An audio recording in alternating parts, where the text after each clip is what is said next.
ఇబ్బంది పెట్టిన వాళ్ళ పేర్లన్నీ కూడా ఒక బుక్ లో రాసామన్నారు. ఆ బుక్ లో ఉన్న పేర్లు పనికి కల్పించబోతున్నారా? అంటే వాళ్ళు న్యాయం చేసే దిశగా లేకపోతే నేను మళ్లీ చాలా స్పష్టంగా చెప్తాను. నా యువగలం పాదయాత్రలో స్పష్టంగా ప్రజలకి కార్యకర్తలకు నేను హామీ ఇచ్చాను. ఏ అధికారులు వైకాపా నాయకులైతే చట్టాన్ని ఉల్లంఘించి ప్రజల్ని తెలుగుదేశం పార్టీ కార్యకర్తలు ఇబ్బంది పెట్టారో వాళ్ళపైన ఎంక్వైరీ చేస్తాం. అధికారులకు సంబంధించిన విధంగా జ్యుడిషియల్ ఎంక్వైరీ చేస్తాం.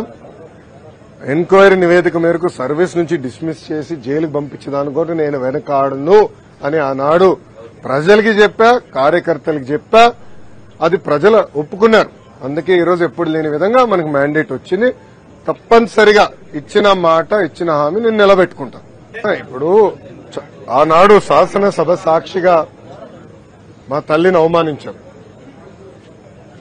అది తట్టుకోలేక చంద్రబాబు నాయుడు గారు ఆనాడు శపథం కూడా చేశారు.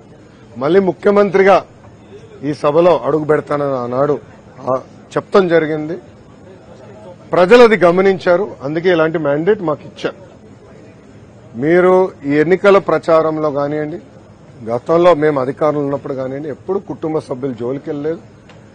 వ్యక్తిగతంగా దొంగ కేసులు పెట్టి ఉన్న జైలుకు పంపించిన ఆలోచన మాకు గతంలో లేదు, ఇప్పుడు కూడా లేదు. ఏమైనా తప్పులు చేస్తుంటే చట్టాలు దాని పని చేసుకుంటూ వెళ్తే తప్ప మేము ఎక్కడ ప్రజల్ని ఇబ్బంది పెట్టాలనో వైకాపా నాయకులపైన కక్ష సాధింపు చేయాలనేది మా ఆలోచన కానే కాదు.